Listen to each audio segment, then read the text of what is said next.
Right. I'm going to show you our whole routine of taking Spike in and out of the house and how we do the crate. And you're going to hear a couple of dogs barking. There are a couple other dogs here in the room, which actually makes it better for his socialization purposes because he's been around a bunch of other dogs. That one barking in particular will bark at any dog that walks past. So it's kind of good to have him in here so you can see how he does when he's a little bit, not stressed out, but he's in the presence of a stressful distraction. But of course he's been immersed in hanging out with dogs, so he probably won't likely bothersome at all. So what I do, and I have this little training collar, which you don't have to use, but I thought I would give you the option to use this if you want to, because it really helps, and you'll see throughout the video how I use it, and it's easier to handle him with this on. What I do is I hang it up on the crate. We take it off when he goes in there, and then we're going to take him out. I always lead with a gift every time. So see that? Open the door. He gets a little treat. I'm going to reach in there. I've already got this little collar attached to the leash. So all I have to do is hook him up and it's already attached to the leash. And boundary training is a huge part of dog training, of course. Good. Teaching the dog not to race through boundaries. This is a very important boundary. This is the boundary. No. See how I'm doing this? Good.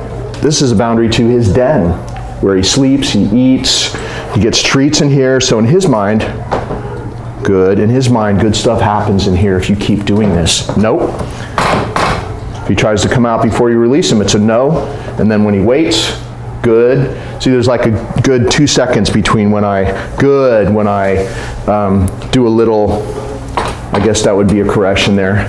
And then when he waits, he gets rewarded. So you see I'm doing this, and he's just started getting this after his last couple weeks or however long it's been. So he's starting to calm down finally. But see how I'm doing this? No. If I say no, he'll back up. Good. And then he's waiting for me to say, okay. And he gets to come out. I always close this door because if he's allowed to run in and out, you kind of negate your power of controlling that boundary. You definitely do. And see how if he jumps on me, I would do something other than that as well if I wasn't talking to you, but all I did was tap him. Everything's very gentle, by the way. Tapped him a couple times, he stopped. Another opportunity, good. Whenever you have an opportunity to reward him for doing the right thing, you have to do that because then it takes over a lot quicker. Good, so I'm rewarding him for just not jumping on me, for just being good and, sweet and cute, just on all fours like that. So you want to always do that. Good. If he does jump on you, you're not going to correct him. You're going to, let's see if I can pet him and get him a little excited. Might as well show you this now. Get him a little bit excited. You know how he is. He'll get really hyper and excited. See if he'll jump on me. Nope. See that? Nope. Good. So he's just starting to get that.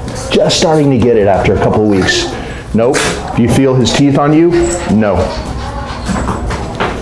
And that's why, for a little while, the treats help too, because you give him a treat while you're petting him, and it desensitizes him to that occurrence, that situation where you're petting him. Nope. Good. This is a training exercise, very specific. Nope. Good. See how it's all about timing? And he has practiced thousands of repetitions of jumping on people like that. Good. Maybe even like 100 times a day he's jumped on you or visitors or whatever. So it's going to take a while. And then he really ratchets down and he's going to make you respond to him. See what just happened? Good. But it didn't work, and so he went back to not jumping and sitting in front of me. But you have a lot of work ahead of you. He's only been here for a little while, hasn't completed the full program. Good. But this is what you want to keep doing, and you could really make a lot of headway. Nope. in a couple of weeks if you do this good, consistently. And just set your timer for 3 minutes on your phone and practice this one exercise. And he's not going to change from being a hyper puppy. Good. But you will, over time, see that behavior die off, and this, he'll do more and more and more. Don't ever respond to him barking like that. At least, good, pause a little bit before you reward him, because you don't want him to think that, or you don't want to give him the impression that barking makes you give him a treat. You don't want that. So you saw how I paused, then I gave him a treat. Try to get him a little treat before he barks. That's ideal. And then if he barks, you pause, and he's got to still stay there. Good. And I'm just pinching off these little, like a taste of this natural balance sausage. That's what I'm using. It's like a training treat. And it's not about the amount, it's about the taste. Good. And you see exactly how I'm doing this? So there's your little exercise about the jumping. And you see he starts to calm down too. And if you do this every day, he'll get calmer and calmer over time. You'll see. Okay, so now we're going to continue sit, our little routine. I have it right by the front door so we can show you how we take him out. Now this took a long time for him to just even do a sit. Notice I'm not holding on. It's not tight. If you have a tight leash and you're going like that, you're going to cause excitement, overstimulation. And so you've got to keep it loose, but if he gets up, you just tap it a little bit. So see how he's waiting? Nope. And I said no, and I tapped him. And so far we have this. Stepping out a little bit in front of him. Nope. Stepping back. And then always using the tap and release, tap and release. Never continuous tension. That will make things worse, okay? So see how loose it is? To go through any boundary. Okay. And follow me a little bit so you can show what I'm doing out here. And then out here, sit and make sure that he really waits to be released. Go. And he's free. And give him some free time out in the yard. Now Spike's been outside for a little while. He's had a good amount of time out there hanging out, peeing, whatever he wanted to do. Now I'm going to show you how I bring him back inside. And this is the way you should do it as well. So he's right at the door.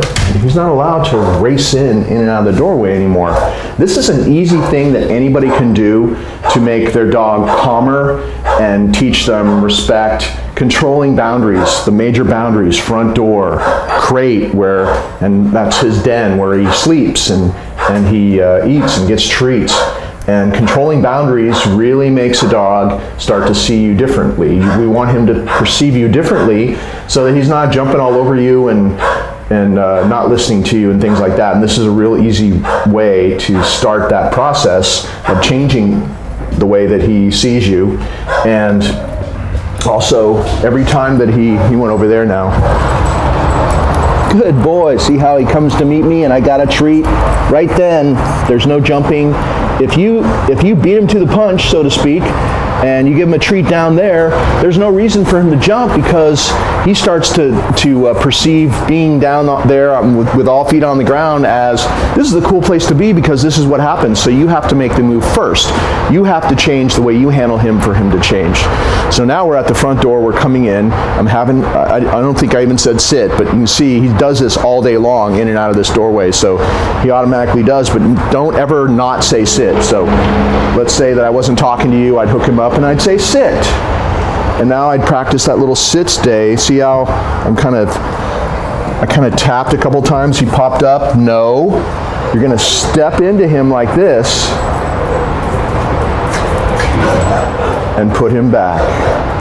Let's see if we can get him to do this little sit stay at the front door. Step through the threshold, he waits, come back. Nope. Make sure he really waits until you come back next to him. And you see how I did that? It's just a little tap and release.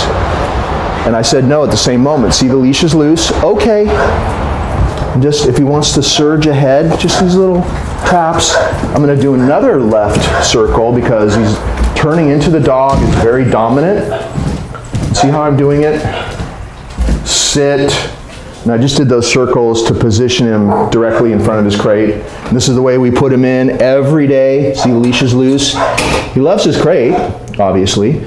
And he loves it more now. Nope. Because good stuff happens there. See how he's waiting? He gets really excited, but make sure, nope. Don't release him until he's calm. Nope. Go. And of course, he's going to be a lot more excited because I'm talking a lot. Nope. See that? Not allowed. Good. Treat. Reach in there. Unhook this little training collar. Nope. Use that door if you have to. This little like token slam there. Nope. Nope. And I'm just demonstrating this. I'm not doing it quickly because I want you to see, no, what you're going to deal with and what you have to do. You might have to really show him. Good. That this, you mean business, so you have to do it exactly like this. Wait till he's really waiting inside, he gets the treat, and then you close the door. This little training collar gets hung up here. And you can be in there for a while. And so we feed him in there, he sleeps overnight in there. He's out all day long. I mean, he's out in and out of here all day long. Plenty of outside time, but at your house, maybe if you can't handle him around visitors yet, or you're still having issues, you call him to come to you and you put him in his crate in the other room behind a closed door and you give him his favorite bone to chew on until they're gone. There's always that. Managing him in situations and sequestering him away from situations that he can't handle yet or that you can't handle him in yet is much better than just letting him be out and practice his same old stuff, which just gets worse, gets stronger. If he practices bad behavior, it gets stronger, right? So, and then also we cover up this because it just makes for a more cozier place. Remember, you're simulating a den. So I'm glad you have a plastic crate. It's easier to do that with that. And this is the way that we've been handling him in his crate. That's everything. Here we go. We're walking Spike. Sit up to the person we're going to do the greeting routine with. He sits. We hand that person a treat, always keeping this leash loose. Remember, if he pops up, you say no, and he'll go back. Always standing next to him. That person's got the treat.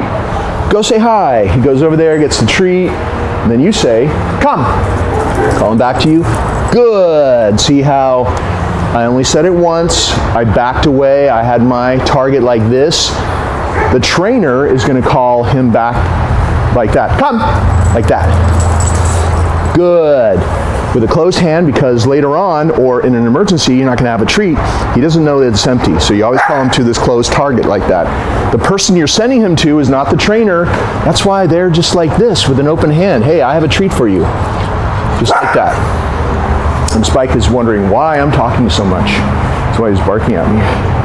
Let's do it again. Sit. So this greeting routine is, especially for a dog like Spike, is a very important thing to do because it teaches him respect for people that come to your house. Always do this on neutral territory. Outside is much better than inside your house. Much better. Go say hi. And see how, come. He gets a treat, he gets petted, good, but most dogs want to just come running right back to you, which is also good for you as well. Sit. So if he tries to jump or he starts mouthing somebody, call him back to come. And also, nope. If he makes a mistake and you do this little turn into him, it's a very dominant move, but it makes the dog feel safe and makes the dog feel like you are in charge. You step into him, your body is literally hurting him. That is very dominant and gives the dog the impression like, oh, wow, somebody's in charge. Go say hi. Come. Good. So you've got the focus of sitting in the sit stay, waiting to be released over. I'm going to do it one more time. Sit. Because what we're shooting for is this kind of sit stay where we step away all the way over to the person. Nope. Let's see if we can do it here. We just got a sit stay a few days ago. So I wish we could keep him for the whole period of time, but this is how far we've gotten so far. So he's sitting and waiting. He allowed me to step over, go back next to him, go say hi, see how I'm sending him over. Just do it exactly like you see me doing it here. Come, calling him to come, good. So you have it all here on film. You do it exactly like this. If it's too hard to do with a stranger at your place, then try with people that he knows.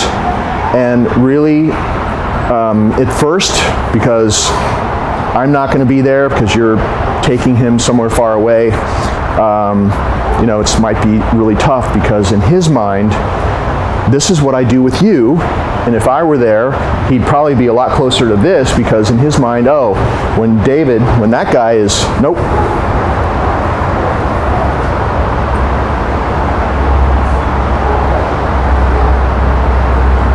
So he gets nothing. What happens when he collapses? Good. Nope. You have a lot of catching up to do with this behavior, this jumping on you, and before it goes away, it's going to get worse because when a behavior starts to die out, it really, before it dies out, it tries to reassert itself. Good. So don't get discouraged. Do exactly this, and you'll see it'll start to go away. But he's done that so much, even in his young life. He's done that so much. It's so automatic. Good. That's what I'm looking for. Good. So you need to identify when he's doing what you want him to do. Don't ever miss an opportunity to reward him for him doing the right thing. And there's no correcting. You see how he jumps on me? Just know the hands go away. They're after your hands. So you have to be very clear. No, they go away. He does the right thing. Watch him. He's about to look up at me. Good. When he's doing the right thing, which is to stay on all 4 feet, the hands come at him. So that's just another little tip on jumping because he was doing it. And that was your greeting routine. Okay. Sit, you walk him up to the mat, you have him sit with your right hand, loose leash always. If he pops up, no, like that. See? With your right hand, go to your mat, down. Good, and he needs a little help. He just started doing this DOWN, good, like 3 days ago. Just started this. Took a long time for him to even calm down so it wasn't jumpy and hyper and to even stay in a sit stay and then good, stay in a down stay. But you see how I'm still rewarding him fairly frequently. Good. And I've gotten to the point where I can step back all the way to the end of the leash almost. So on the mat it's no. See the little circle thing? And he's starting to put himself back because he knows how this game goes. And in his mind, it is a game. Good. He knows the rules. He's just, at this point, getting better at it. So that's why, good. You need to keep doing exactly this, what you see me doing, because this is just fresh behavior. He just learned it, and he's not that good at it. No, make sure he waits until you, good, put it on the mat. That all comes later. Nope. So eventually, see with my left foot just kind of stepping on the leash a little bit. Eventually you want him staying there for 5 minutes, and you look at all the dogs on my YouTube channel, and most of them were here for the full program, and they stayed down. I can walk away, I can walk around them, we can do a lot of things. You see them out in public, and this exercise transfers to a really solid downstay and sit stay in public. So you see a lot of those dogs out in real crazy situations like a store with carts everywhere and people all over the place, and they're just, you know, sitting and waiting to be released. So do this and the downstay as well, because the stay is a stay. So this will help your sit stay as well. Good. So this mat exercise enables the dog to be good in public as well if you keep practicing it. This actually is the most important thing to do for that skill. Good. And we're really after the byproduct of teaching the dog a solid stay. which is when you release them in a very specific way, which I'm about to show you, they keep a little bit more calmness every time you release them. Nope. You can also just say no and step on that leash. Don't say D-O-W-N again. I've only said it once so far. You never repeat the command over and over and over again, because then he becomes desensitized to that command and he will ignore you. Nope. But you see how this is going. It's going to be way easier, hopefully, for you, because you're not going to be talking all the time. You're just going to be focusing on this one thing. Good. So we want the byproduct of how we're doing all the training, the waiting at boundaries, doorways, the crate, the greeting routine, waiting, being calm, doing this on the mat. We're after it becoming a way to make him super calm 24/7. We're trying to change him, good, 24/7, so you're not always having to do training. So we're really after the byproduct of how this affects him overall by doing it a very specific way. You see how he's waiting for me? This is how you release him. Come back, stand next to him. Okay, sit, leave him off the mat, sit, and then release him from a calm sit stay. Go. Not straight out of a down, because if you do, he'll pop up, you'll be hyper, and you'll destroy that very fragile calmness. It's brand new in him right now. Nope. And don't give in to this. He gets no attention. And also, it doesn't help that I'm wearing some treats around my waist. Good, but throughout these little clips, you have to do this exactly the way I'm doing it, and you'll see he's gonna get it and he's gonna change. He's super smart, but he needs somebody that's gonna do this stuff consistently, or else he won't change. So you have to be really consistent, and that's why we're making the video, so you see exactly how we're doing it. By the way, the mat doesn't have to be one of these dog training mats. It could be a bath mat or something like that that you designate as his magic mat. Not a dog bed. It's strictly for this one purpose. You put it down, you go get him, you send him to the mat just the way you saw me do it. You take him off. As soon as he's off, you pick it up, because the power of the mat is that he can only go on with your permission, only come off with your permission, and it's only he only practices one specific thing on that mat, and that's it. Therefore, that one specific thing, he's automatically triggered to do it over time as he goes on the mat. It makes that downstay a lot stronger in real life over time. So make sure that you always use the mat in that way. Okay.